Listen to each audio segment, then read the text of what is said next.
আসসালামু আলাইকুম। কি অবস্থা? খানদানি কড়াইয়ের মধ্যে অর্ধেক গেছে গা, ভেঙে গেছে। তারপরে এই কড়াইয়ের মধ্যে রানবো আমার মা, এমন একটা অবস্থা।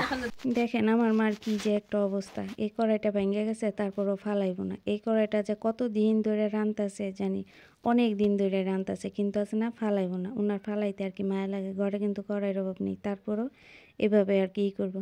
তো সবার মায়েরা যারা যারা আর কি এরকম করে জানেন, আমার মায় কিন্তু এরকম করে। এখানে শাক রান্না করছি, শাকটা বাগার দিব আর কি। এটা হচ্ছে শাক। কার এলাকায় এই শাকটার নাম কি জানাবেন? আমাদের এলাকা আর কি ভুট্টা শাক বলে। তো ভিডিওটা অনেক দিন আগেই করে রাখছিলাম, কিন্তু সময় সাপেক্ষে মানে দিতে পারি না আর এই আর কি। তো অনেক দিন পরে আর কি ভিডিওটা দিলাম। তো শাকটা বাগার দিতেছি। এইখানে অনেক মানে দিছি, একদম কাঁচামরিচ দিতে, মানে যাতে ঝাল ঝাল হয় এরকম একটা অবস্থা। একটু রসুন আর দিলাম, যেহেতু অল্প শাক এই কারণে মানে অল্প পেঁয়াজ মরিচ কাঁচামরিচ আর কি দিলাম। সরি, শুকনো মরিচ দিলাম। কাঁচামরিচ বহুত দিছি, মানে অনেকগুলি দিছি। আমরা আবার মানে পাশাপাশি লাউ শাকও রান্না করবো, যেহেতু অল্প একটু শাক এই কারণে লাউ শাক রান্না করবো। তো লাউ শাক রান্না করার আগে আর কি মাছ ভাজা নিতেছি। মাছ ভাজবো আর তরকারি রান্না করবো। তরকারি রান্না গেলে করে আবার দিয়ে দিব, মানে গড়ে দিয়ে দিব। যেহেতু এক চুলা ধরেছি, এক চুলা আর কি রান্না করাটা দেরি হয়ে যায়, তাই এই কারণে তরকারিটাই করে গড়ে দিয়ে দিব। আর মানে শাকগুলি আর রান্নবো এখানে। তো যাই হোক, এই তো এই যে কষাইতেছি আলু সিম দিয়া, মানে মাছ রান্না করলে কিন্তু ভালো লাগে ঝোল ঝোল করে।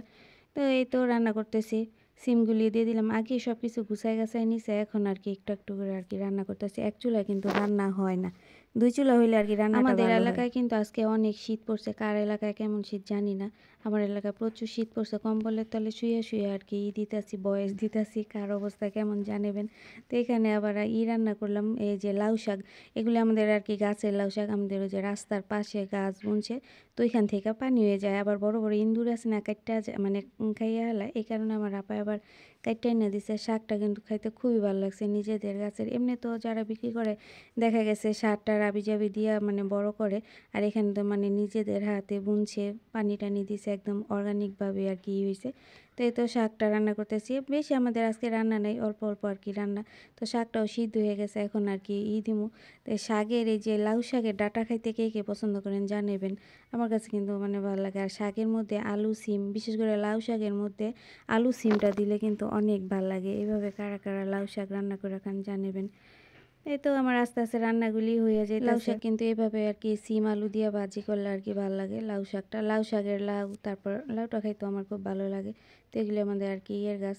তো এই তো রান্না বান্না মাটির চুলায় রান্না অনেকেই মানে পছন্দ করে, যে মাটির চুলায় রান্না যেমন মজা, তেমন আবার মানে ধুইতেই খাটনি আছে অনেক। কালির পাতিল ধুইতে বহুত কষ্ট। তো যাই হোক, এখানে বিকালে আর কি সিঙ্গারা রান্না হয়েছে, খাওয়া খাইয়েতেছে আর কি। তো আজকের ভিডিওটা, সবাই ভালো থাকবেন, আল্লাহ হাফিজ।